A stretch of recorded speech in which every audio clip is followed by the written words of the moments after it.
Assalamualaikum warahmatullahi wabarakatuh.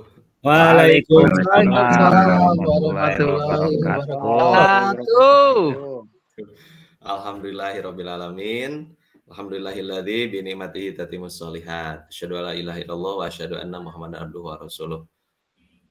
Hatur nuhun Bapak dan Ibu semuanya yang sudah menyempatkan hadir atas undangan saya untuk mengikuti sharing lah, berbagi mengenai program saya di Pendidikan Guru Penggerak Angkatan 10 di modul 1.4 Budaya Positif. Malam ini insya Allah saya ibaratnya sedang melakukan aksi nyata atau diseminasi terkait program dari Guru Penggerak, yaitu aksi nyata modul 1.4 Budaya Positif.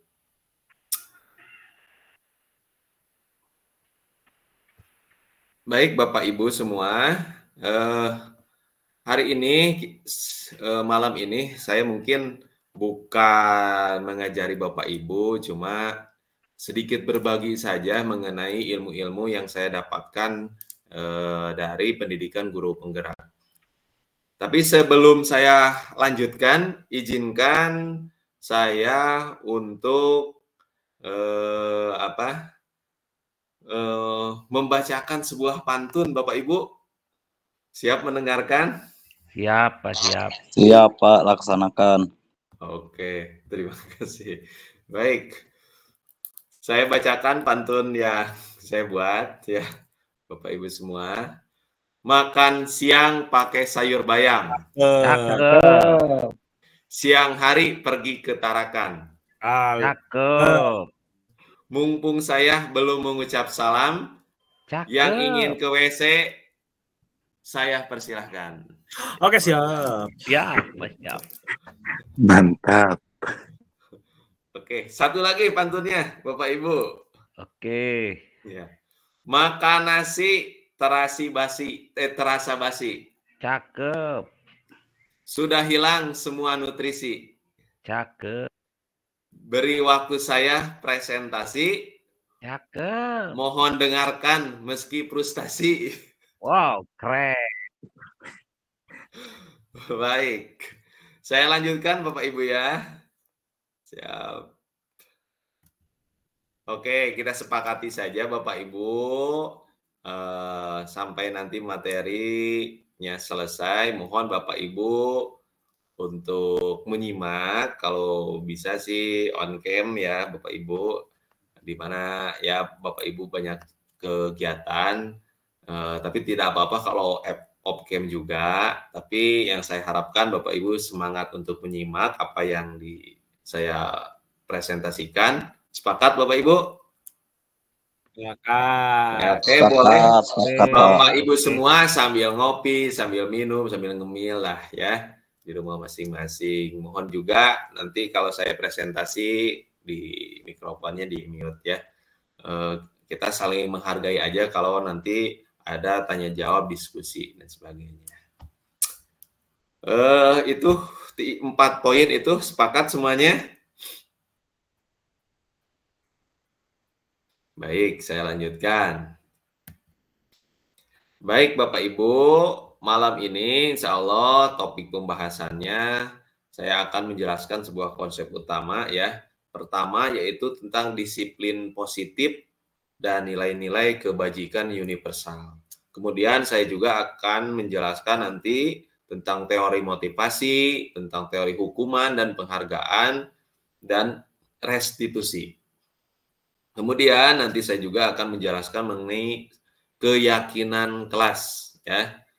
Yang keempat saya akan menjelaskan nanti kebutuhan dasar manusia dan dunia berkualitas. Yang kelima saya akan menjelaskan tentang restitusi, 5 posisi kontrol dan restitusi segitiga restitusi. Baik, kita lanjutkan Bapak Ibu. Baik. Ya, di modul 1.1 saya pernah belajar mengenai filosofi pendidikan menurut Ki Hajar Dewantara. Menurut Ki Hajar Dewantara, jadi tujuan pendidikan adalah menuntun. Menuntunnya apa? Maksudnya menuntun dari segala kodrat yang dimiliki anak agar ia mampu mencapai keselamatan dan kebahagiaan yang setinggi-tingginya. Kemudian, menurut Ki Hajar Dewantara, ada sebuah pendidikan, pendidikan itu harus yang memerdekakan. Pendidikan itu untuk memerdekakan. Maksudnya gimana? Pendidikan itu dimaksudkan untuk memerdekakan manusia sebagai bagian dari persatuan. Merdeka itu artinya tidak hanya terlepas dari perintah, akan tetapi juga cakap buat memerintah diri sendiri. Lanjutkan. Baik. Saya tanya ke Bapak Ibu semuanya. Ya, mohon dijawab Bapak Ibu. Nah, pertanyaan pertama, hukuman dapat mendisiplinkan anak, setuju atau tidak setuju? Setuju. Setuju. Yang lain coba, hukuman Tidak. dapat mendisiplinkan anak, setuju atau tidak setuju? Tidak, Pak, tidak. Ada yang tidak setuju. Ada juga yang setuju. Baik, pertanyaan kedua. Pemberian hukuman dengan hal positif seperti membaca atau membersihkan halaman sekolah dapat meningkatkan disiplin anak. Setuju atau tidak setuju? Setuju. Yang lainnya? Setuju. Setuju. Yang lainnya ada lagi? Baik, pertanyaan ketiga. Memberi penghargaan dapat meningkatkan motivasi belajar anak. Setuju atau tidak setuju? Setuju. Yang lainnya? Setuju. Setuju. Setuju. Setuju. Oke. Terima kasih atas jawaban dari Bapak Ibu. Nah, nanti dari pertanyaan ini Bapak Ibu, saya akan sharing berbagi mengenai jawaban-jawaban yang setuju dan tidak setujunya, kenapa, alasannya kenapa. Nanti ada materi yang akan saya jelaskan ya di slide berikutnya. Tapi sebelumnya saya juga sekali lagi saya mengucapkan terima kasih banyak untuk Bapak Ibu semua yang sudah menyempatkan ya hadir di ruang virtual pada malam hari ini. Ya, benda yang ada di telapak tangan Bapak Ibu ya, itu sesungguhnya siapa yang memegang kendali atau kontrol untuk membuka atau menutup kepalan tangan. Saya tanya ke Bapak Ibu semua, siapa yang memegang kendali atau kontrol untuk membuka atau menutup kepalan tangan? Diri kita sendiri. Baik, diri kita sendiri. Ada yang lain? Baik, saya jelaskan. Dari analogi atau Bapak Ibu membayangkan telapak tangan itu, ya, saya akan menjelaskan tentang teori kontrol dari Dr. William Glasser, ya, bahwa dalam pembelajaran Bapak Ibu semua, gurulah yang bisa mengontrol murid, ya, dan bahwa semua penguatan positif, efektif dan bermanfaat, ya. Kemudian Dr. William juga menjelaskan bahwa kritik dan membuat orang merasa bersalah dapat menguatkan karakter. Selanjutnya yang terakhir bahwa orang dewasa memiliki hak untuk memaksa. Baik, saya lanjutkan.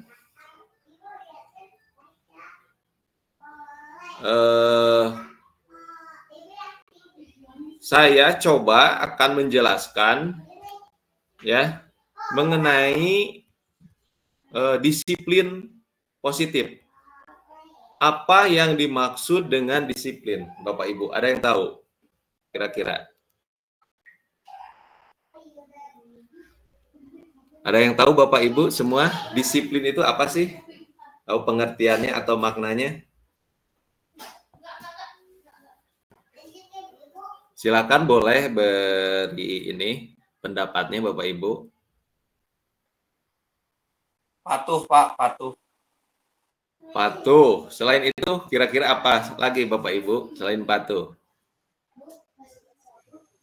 Belajar menaati aturan. Belajar menaati aturan. Taat aturan. Taat aturan. Baik, ada lagi?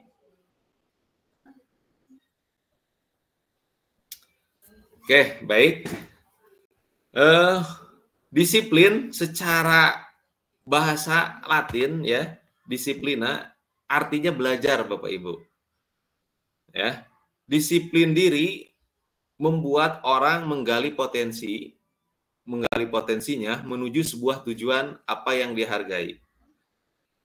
Namun dalam budaya kita makna kata disiplin telah berubah Bapak Ibu menjadi sesuatu yang dilakukan seseorang pada orang lain untuk mendapatkan kepatuhan. Ya. Kecenderungan umumnya adalah menghubungkan kata disiplin dengan ketidaknyamanan, bukan dengan apa yang kita hargai atau pencapaian suatu tujuan mulia. Jadi kedisiplinan itu memang tadi yang Bapak Ibu jawab betul semua, yaitu mengarahkan seseorang untuk menjadi patuh, tentunya dengan patuh yang positif. Jika seseorang melakukan hal kedisiplinan yang positif, berarti akan menciptakan sebuah lingkungan yang positif. Baik. Nah, sebagai pendidik, Bapak Ibu, tujuan kita adalah menciptakan anak-anak yang memiliki disiplin diri sehingga mereka bisa berperilaku ya dengan mengacu pada nilai-nilai kebajikan universal dan memiliki motivasi intrinsik bukan ekstrinsik. Baik, saya lanjutkan. Nilai-nilai kebajikan universal. Apa itu nilai-nilai kebajikan? Nilai-nilai kebajikan adalah sifat-sifat positif manusia yang merupakan tujuan mulia yang ingin dicapai oleh setiap individu. Jadi menurut Dr. William Glasser pada teori kontrol menyatakan bahwa setiap perbuatan memiliki suatu tujuan dan selanjutnya oleh tokoh Diane Gosen mengemukakan bahwa dengan mengaitkan nilai-nilai kebajikan yang diyakini seseorang, maka motivasi intrinsiknya akan terbangun, ya, sehingga menggerakkan motivasi dari dalam untuk dapat mencapai tujuan mulia yang diinginkan. Nah, nilai-nilai kebajikan universal, ya. Jadi setiap perilaku, perbuatan itu memiliki suatu tujuan, Bapak Ibu. Dengan mengaitkan nilai-nilai kebajikan yang diyakini seseorang, maka motivasi intrinsiknya tergerak gitu ya. Nah, nilai-nilai kebajikan yang ingin dicapai oleh setiap khususnya siswa atau anak di Indonesia kita kenal dengan profil pelajar Pancasila. Ada 6 dimensi itu. Ya. Nah,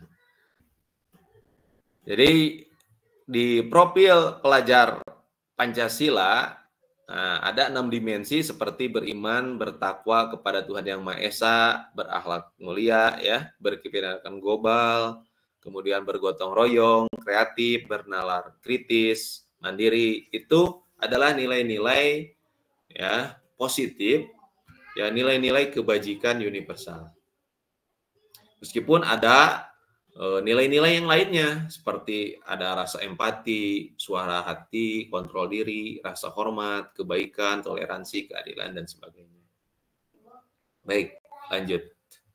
Ya. Baik, saya akan menjelaskan tentang kebutuhan dasar manusia. Ya. Dalam teori kontrol menyatakan bahwa ada suatu tujuan di balik semua perilaku manusia. Kebutuhan dasar manusia itu apa saja sih? Ya, tentang penguasaan, ada kebutuhan dasar seseorang itu ada kasih sayang dan rasa diterima. Ada kebutuhan dasarnya itu ada kesenangan, bertahan hidup, dan juga kebebasan. Ya.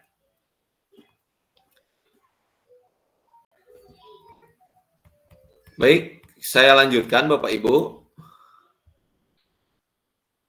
Nah, motivasi perilaku manusia. Ya. Motivasi biasanya diartikan dengan apa Bapak Ibu? Dengan sebuah dorongan ya. Ada motivasi ekstrinsik dan motivasi intrinsik.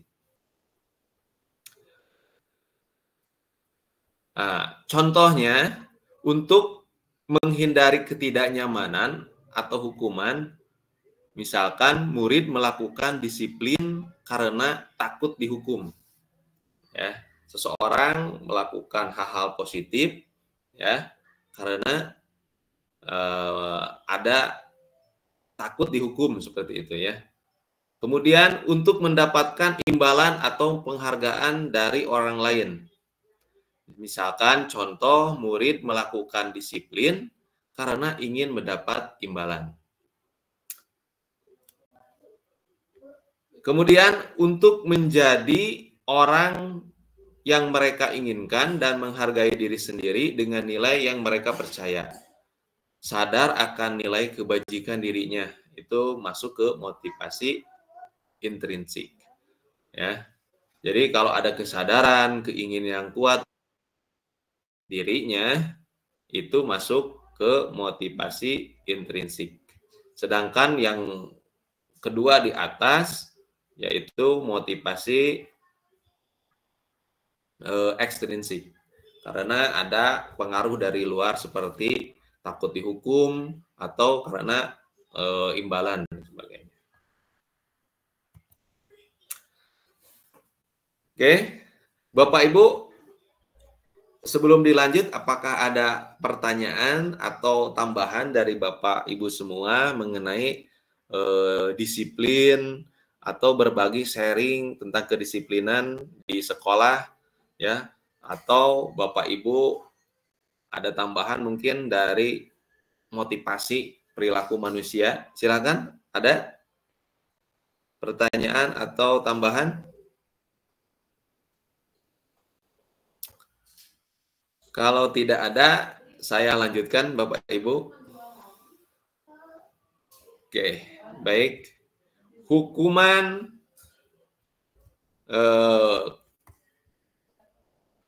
konsekuensi dan restitusi. Oke. Kalau hukuman Bapak Ibu, kalau Bapak Ibu di sekolah biasanya memberi hukuman dalam bentuk apa? Ada yang mau berbagi sharing? Silakan. Hukuman, contoh-contoh hukuman ya. Misalkan di sekolah nih. Misalkan hukumannya menyakitkan. Ya. Menyakitkan, membuat anak tidak nyaman kan ya.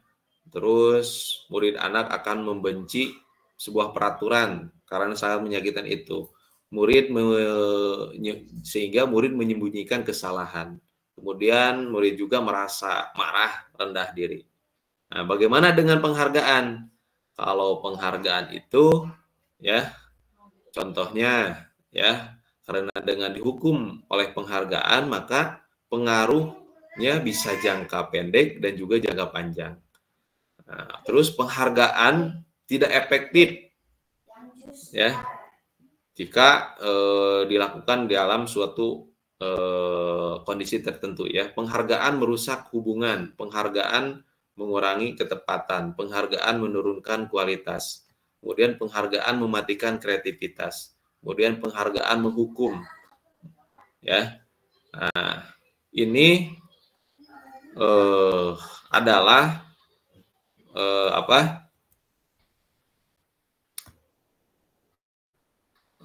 salah satu identitas yang atau langkah-langkah yang salah kalau hukuman dan penghargaan itu tidak. Bagaimana kalau dalam suatu masalah di sekolah kita melakukan hal-hal yang bisa kita lakukan dengan sukses? Nah, itu ada konsekuensi dan restitusi. Nah, kalau konsekuensi itu penguatan jangka pendek, murid atau siswa akan belajar taat aturan, jadi perlu monitoring berkelanjutan. Jadi murid menghormati peraturan dan mendorong kepatuhan. Sedangkan restitusi belajar bertanggung jawab atas perilakunya. Belajar memecahkan masalah, murid anak menghargai dirinya dan orang lain, kemudian dibuat oleh murid dan anak.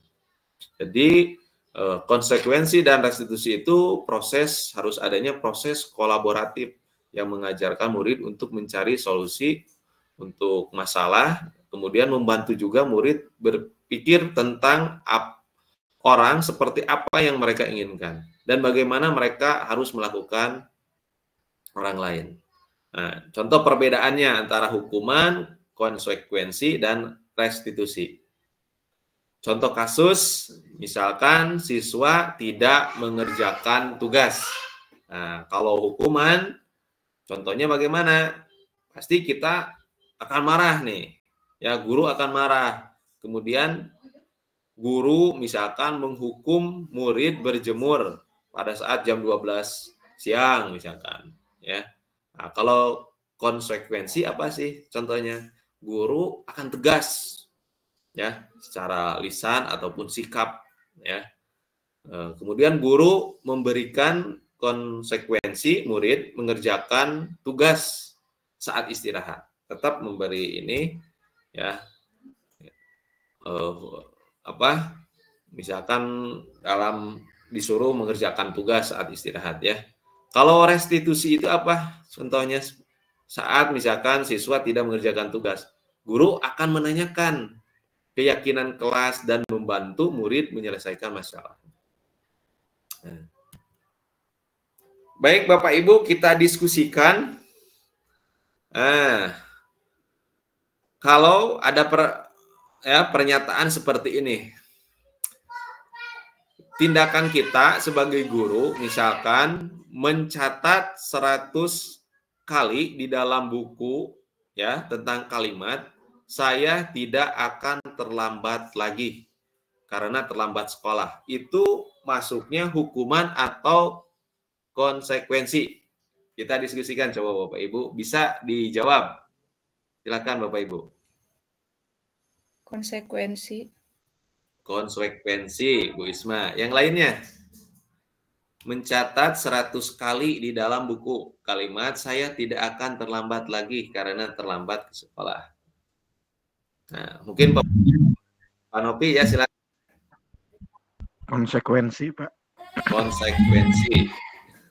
Ya, Pak Fajar, kira-kira Pak Fajar sering ini memberi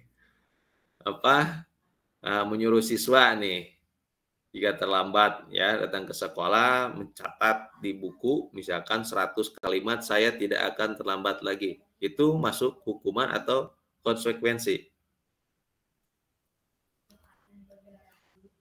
Hukuman, Pak, hukuman. Hukuman, oke. Kalau lari mengelilingi lapangan basket 2 kali karena terlambat hadir di sekolah, kira-kira Bapak Ibu semua, hukuman atau hukuman? Hukuman. Murid diminta untuk push up nih, Pak Fajar, karena tidak menggunakan masker, misalkan ke sekolah lagi pembelajaran. Hukuman. Menggantikan kertas tugas teman yang telah dicoret-coret. Konsekuensi. Konsekuensi. Murid disuruh untuk mengenakan sepatu seharian di sekolah karena tidak mengenakan sepatu hitam. Murid disuruh untuk mengenakan sepatu seharian di sekolah karena tidak mengenakan sepatu hitam. Itu masuk ke hukuman atau konsekuensi?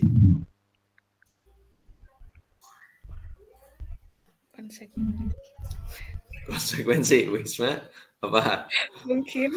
Oke, yang lainnya Pak Fajar? Hukuman, Pak, hukuman. Pak Jajang, hukuman. Konsekuensi, Pak. Konsekuensi. Yang terakhir, lari mengelilingi lapangan basket 2 kali karena terlambat 10 menit untuk pelajaran PJOK. Hukuman. Oke. Kita lihat jawabannya. Ya. Oke. Berapa jawaban yang betul dan salahnya Bapak Ibu? Ya, mencatat 100 kali itu masuk ke hukuman ya. Kalau lari mengelilingi lapangan basket 2 kali itu hukuman. Murid disuruh push up juga hukuman. Menggantikan kertas tugas teman yang telah dicoret-coret itu konsekuensi. Nah, karena ya murid itu telah melakukan kesalahan, jadi konsekuensinya harus mengganti ya. Membersihkan tumpahan air di meja tersenggol pada belajar itu konsekuensi. Murid disuruh untuk mengenakan sepatu seharian di sekolah karena itu masuk hukuman.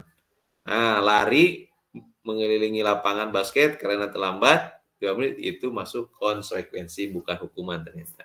Baik, kita lanjutkan. Nah, baik, kalau tadi saya jelaskan mengenai perbedaan hukuman dan konsekuensi, saya akan jelaskan mengenai 5 posisi kontrol ya. Jadi seorang guru itu jika ya dihadapkan kepada suatu masalah ya tentang kesalahan murid atau siswa, nah, ini ada 5 posisi kita ya. Di bagian mana kita menempatkan dirinya ya. Bisa seorang guru itu bisa jadi posisi penghukum, kemudian pembuat rasa bersalah, yang ketiga posisi kita sebagai guru adalah teman, kemudian keempat pemantau, dan kelima adalah manajer. Saya akan jelaskan. Contoh penerapan 5 posisi kontrol ya. Contoh kasus murid terlambat ya datang ke sekolah. Kalau penghukum misalkan kata-katanya seperti ini Pak Fajar nih. Ya, dengan intonasi yang tinggi ya, bahasa yang tinggi, selalu datang terlambat. Kapan bisa tepat waktu? Sekarang berdiri di depan kelas. Nah, itulah dengan ada menghardiknya ya mungkin ya, seperti itu. Berarti kita di posisi sebagai guru itu posisi penghukum. Kalau pembuat rasa bersalah seperti itu, bagaimana?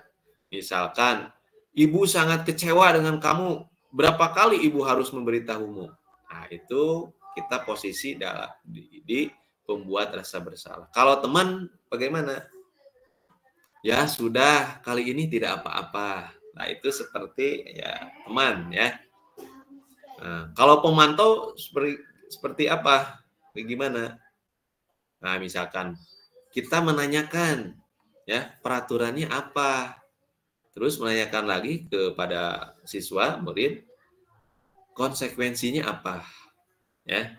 Nah, kalau posisi manajer, kita sebagai manajer, ya, nah, kita menanyakan apa yang ke siswa, kita tanyakan apa yang kita yakini dari kesalahan ini, ya, dari kesalahan yang pernah dilakukan oleh siswa itu. Apa kamu meyakininya? Kemudian apakah kamu bersedia memperbaikinya? Baik, kita lanjutkan. Mungkin saya lewat. Salam bahagia Ibu dan Bapak guru hebat.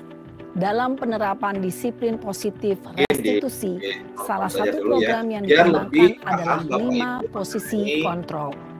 untuk belajar 5 posisi kontrol dalam restitusi adalah proses perjalanan seorang pendidik agar dapat mengenali dirinya. Pada video kali ini, kita akan membahas tentang 5 posisi kontrol yang dikembangkan oleh Diane Gosson dan contoh penerapannya.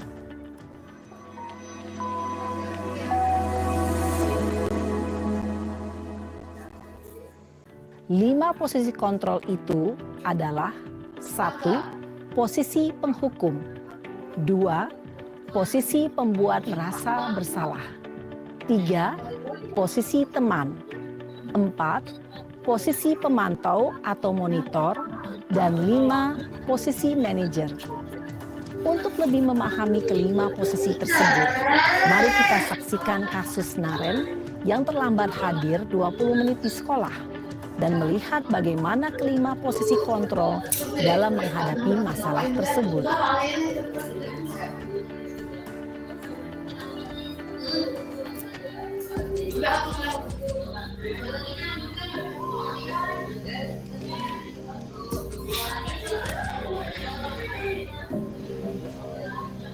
Naren!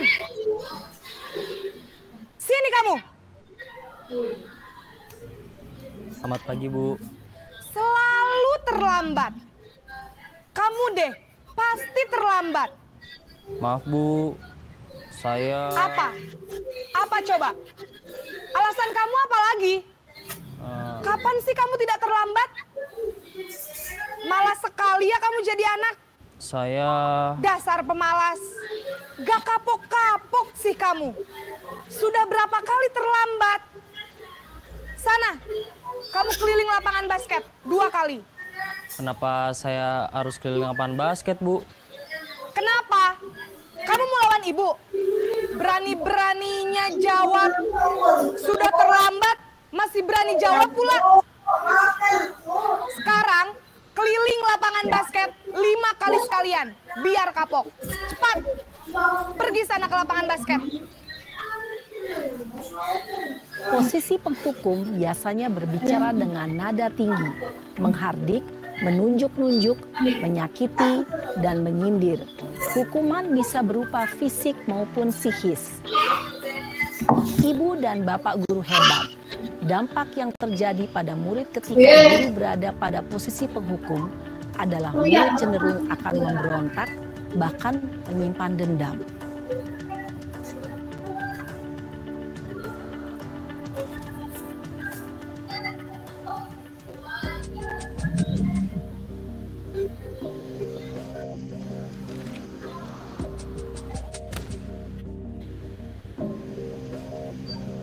Naren! Selamat pagi, Bu. Naren. Kamu kenapa terlambat lagi, Nak? Ya Tuhan, Naren. Kamu senang ya bikin ibu susah ya? Kalau kamu terlambat lagi, nanti ibu yang ditegur bapak kepala sekolah, Nak. Disangka ibu tidak bisa membina kamu. Duh, gimana ini? Maaf, Bu. Duh, Gusti Naren. Kamu suka ya kalau ibu ditegur bapak kepala sekolah? Terus, sekarang ibu harus tulis apa ini di buku absen? Ini kamu sudah sering terlambat loh. Ibu harus apa coba? Maaf, Bu. Maaf sekali. Ya sudah, lain kali jangan bikin ibu susah lagi ya, Nak ya. Ibu tidak akan kuat lagi kalau kamu begini terus. Bisa jantungan kalau ibu ditegur bapak kepala sekolah. Sana cepat ke kelas. Maaf ya, Bu. Maaf sekali. Posisi pembuat rasa bersalah berbicara dengan nada tenang, cenderung lembut. Namun kata-kata yang diutarakan membuat murid merasa menjadi orang yang gagal. Memandang buruk dirinya sendiri, merasa tidak berharga, dan tidak sanggup membahagiakan orang lain. Ketika guru mengambil posisi pembuat rasa bersalah, murid akan menganggap dirinya yang bersalah dan ia akan menyimpan emosi negatif tersebut di dalam dirinya.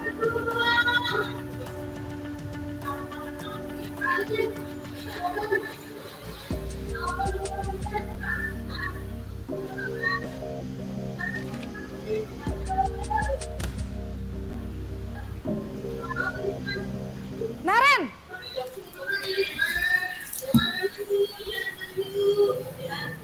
Selamat pagi, Bu.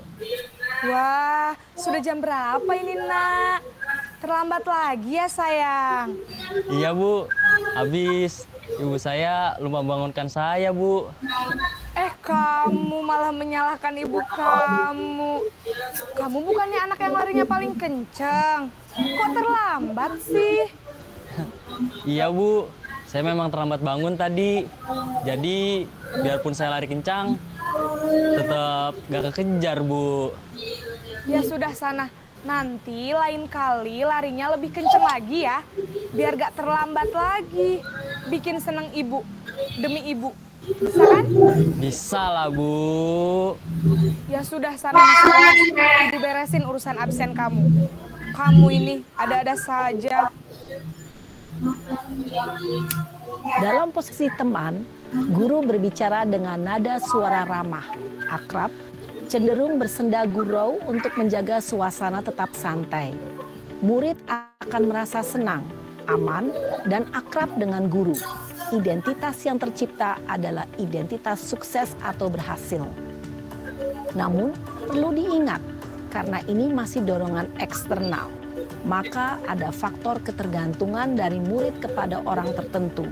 Di sini guru absennya, sehingga di lain waktu murid bisa berperilaku baik, namun hanya kepada orang-orang tertentu saja.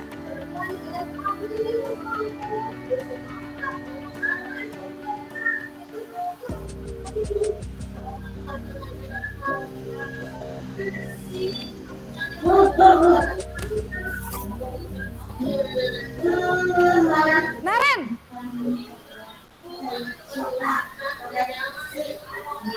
Selamat pagi, Bu. Naren, apa peraturan sekolah kita tentang jam berapa kita harus masuk sekolah, Nak? Kita harus di sekolah jam 7, Bu. Iya, betul. Sekarang sudah jam 7.20. Naren sudah tahu konsekuensinya jika terlambat hadir. Paham, Bu. Saya harus tinggal kelas pas jam istirahat selama 20 menit. Iya, benar. Konsekuensinya demikian. Jadi nanti jam 9.30 pas istirahat, kamu harus tinggal di kelas, kerjakan tugas tambahan untuk ketertinggalan kamu, ya. Baik, Bu. Posisi pemantau mengandalkan penghitungan atau data untuk mengontrol murid. Guru mengarahkan murid berdasarkan peraturan dan konsekuensi. Seorang pemantau menunjukkan bahasa tubuh dan ekspresi wajah yang datar dan cenderung formal.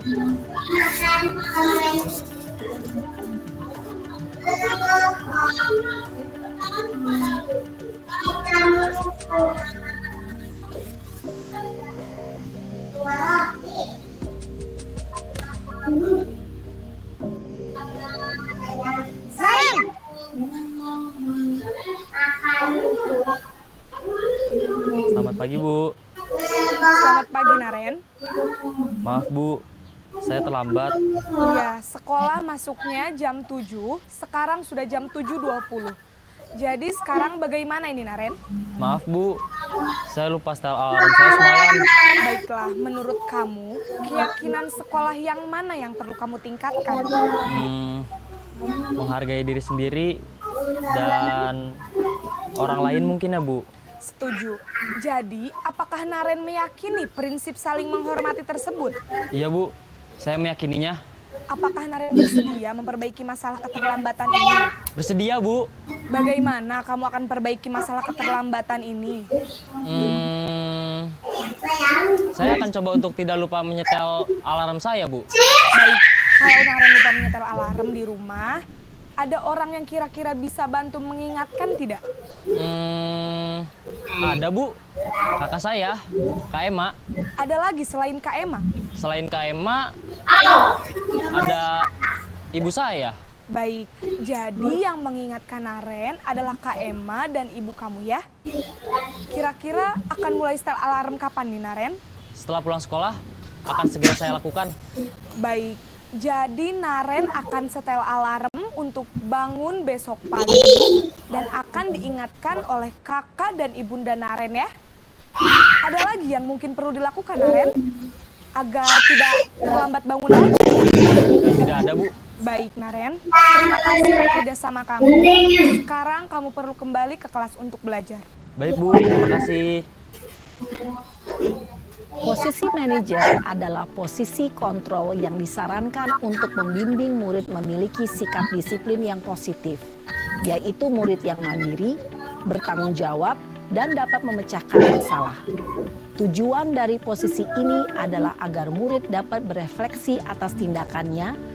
Guru akan dengan tulus memberikan pertanyaan-pertanyaan bermakna, sehingga membuat murid dapat belajar dari kesalahannya dan mencari sebuah solusi untuk menyelesaikannya. Ibu dan Bapak Guru. Baik, Bapak Ibu, barusan sudah saya share tentang video tentang 5 posisi kontrol ya, di mana ada yang sebagai guru itu penghukum dan juga sebagai pemantau, teman ya, yang terakhir tadi ada sebagai manajer. Nah,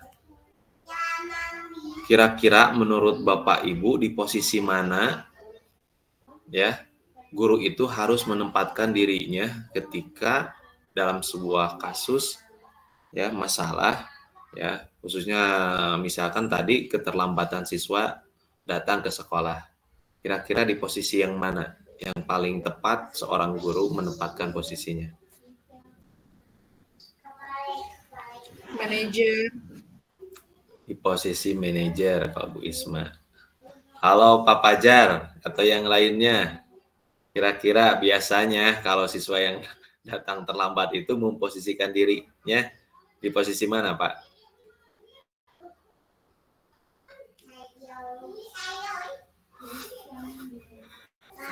Oke, yang lainnya kira-kira di posisi mana?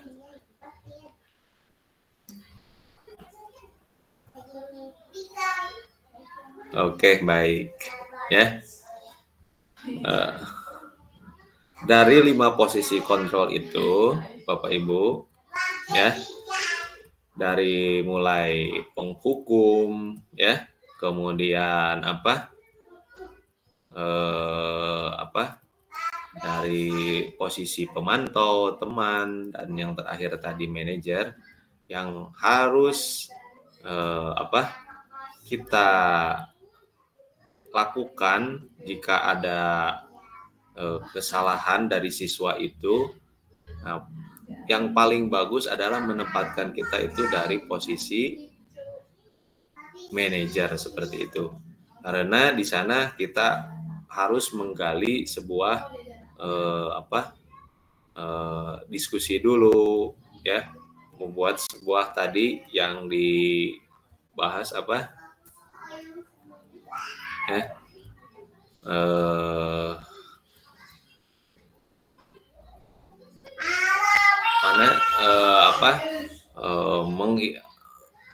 diskusi dulu, kita tanya jawab dulu, kenapa kamu melakukan hal kesalahan seperti itu ya.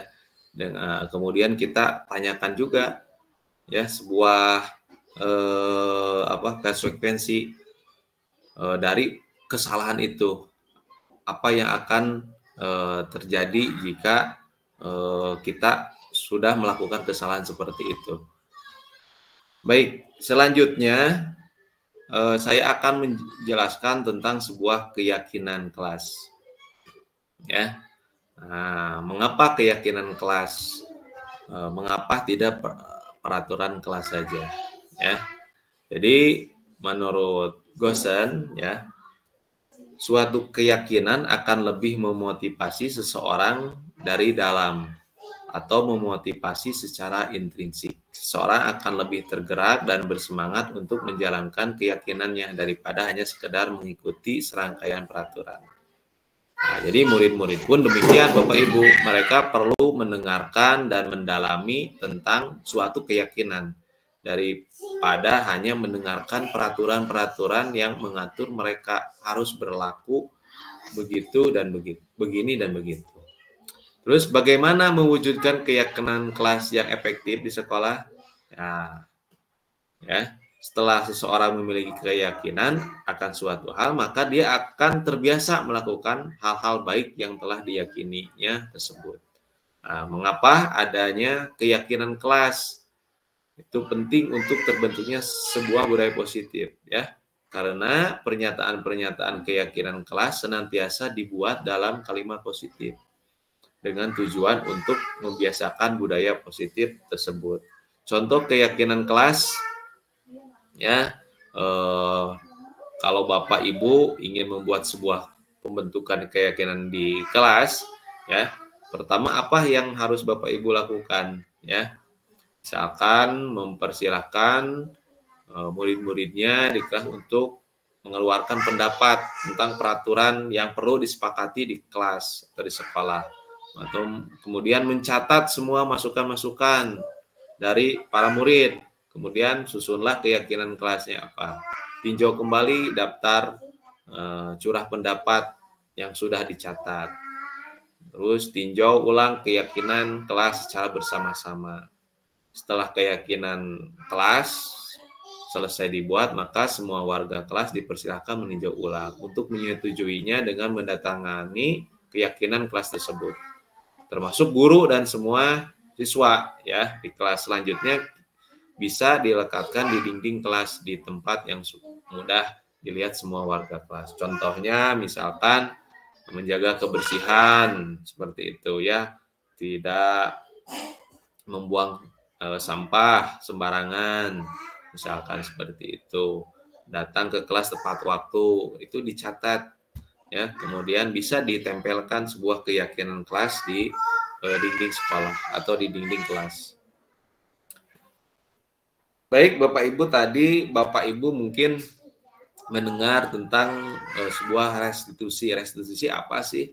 Jadi restitusi itu adalah proses menciptakan kondisi bagi murid untuk memperbaiki kesalahan mereka. Tadi di posisi manajer khususnya, ya, ditanyakan kembali sebuah pertanyaan mengenai kesalahan mereka. Ya, jadi restitusi itu menciptakan kondisi bagi murid untuk memperbaiki kesalahan mereka. Jadi mereka sendiri yang memahami, bisa menjawab tentang kesalahannya tersebut, sehingga mereka bisa kembali pada kelompok mereka dengan karakter yang lebih kuat. Restitusi juga merupakan proses, ya, kolaboratif yang mengajarkan murid untuk mencari solusi untuk masalah mereka dan membantu murid berpikir tentang orang seperti apa yang mereka inginkan, ya, dan bagaimana mereka harus memperlakukan orang lain. Ada sebuah segitiga restitusi. Bagaimana caranya? Yang pertama, kita sebagai guru harus menstabilkan dulu identitas. Maksudnya gimana? Kita, ya, semua akan melakukan hal terbaik yang bisa kita lakukan. Terus kemudian harus yang kedua adalah memvalidasi tindakan yang salah. Ya. Jadi kita tanyakan bahwa semua perilakunya memiliki alasan kenapa datang terlambat. Ya, seperti itu. Seperti tadi di tayangan video. Menanyakan keyakinan. Kita semua memiliki motivasi internal. Jadi tanyakan tadi Ibu guru menanyakan, ya, keyakinan apa yang ya pernah lakukan, ya kesalahannya, mengenai kesalahannya. Terus menanyakan juga kesalahannya apakah baik atau buruk untuk dia, ya.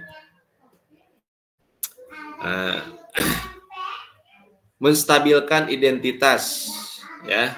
Jadi bagian dasar dari segitiga restitusi itu menstabilkan identitas. Tujuannya untuk apa? Untuk mengubah identitas anak dari orang yang gagal karena melakukan kesalahan menjadi orang yang sukses. Jadi tidak membuat down anak itu. Apalagi tadi ada posisi kontrolnya itu sebagai penghukum dengan cara menegur atau ya memarahinya gitu ya dengan intonasi nada suara gitu ya yang galak, yang tegas. Kalau ini tidak ya seperti itu. Kemudian memvalidasi tindakan yang salah. Jadi kita sebagai guru ya harus memahami kebutuhan dasar apa yang mendasari sebuah tindakan. Ya, kita akan bisa menemukan cara-cara paling efektif untuk memenuhi kebutuhan tersebut. Contohnya, misalkan padahal kamu bisa melakukan yang lebih buruk dari ini ya. Misalkan pertanyaannya seperti itu. Kamu pasti punya alasan mengapa melakukan hal itu. Ya, mengapa kamu datang terlambat misalkan. Kita tanyakan dulu seperti itu. Kemudian menanyakan keyakinan. Ya. Jadi dalam sebuah teori kontrol menyatakan bahwa kita pada dasarnya termotivasi secara internal. Jadi ketika identitas sukses telah tercapai, ya langkah 1 ya, terus kemudian langkah 2-nya ya memvalidasi tindakan yang salah, maka anak akan siap untuk dihubungkan dengan nilai-nilai yang dia percaya dan berpindah menjadi orang yang dia inginkan. Contoh pertanyaannya misalkan apa yang kita percaya sebagai kelas atau keluarga, apa nilai-nilai umum yang kita telah sepakati. Nah, itu saja Bapak Ibu semua yang bisa saya sampaikan pada malam hari ini. Semoga apa yang saya sampaikan ya bisa bermanfaat untuk kita semua. Adapun Amin. kesalahan penyampaian ya mohon dimaafkan Bapak Ibu jika salah. Sama-sama Pak. Kurang Bapak Ibu kurang memahami apa yang saya sampaikan, saya mohon besar-besar. Mungkin bisa kita masuk ke tanya jawab aja atau ada diskusi jadi bahan diskusi, dipersilahkan Bapak Ibu. Khususnya pada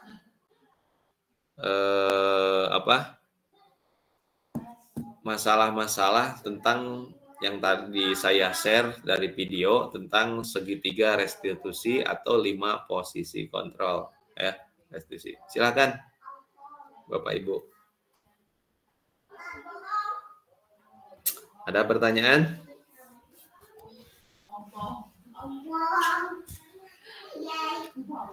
Oke, jika tidak ada, kita akhiri saja pembahasan atau presentasi saya mengenai modul 1.4 tentang budaya positif. Ya, terima kasih banyak kepada Bapak Ibu yang sudah hadir di ruang virtual pada malam hari ini. Saya ucapkan terima kasih yang sebanyak-banyaknya. Ya. Sama-sama Pak. Ya. Oke, kita akhiri dengan baca hamdalah bersama-sama. Alhamdulillahirrahmanirrahim. Alhamdulillah. Sekali lagi terima kasih banyak. Assalamualaikum warahmatullahi wabarakatuh. Waalaikumsalam warahmatullahi wabarakatuh. Terima kasih Bapak Rurus. Kasih ilmunya Pak Rurus.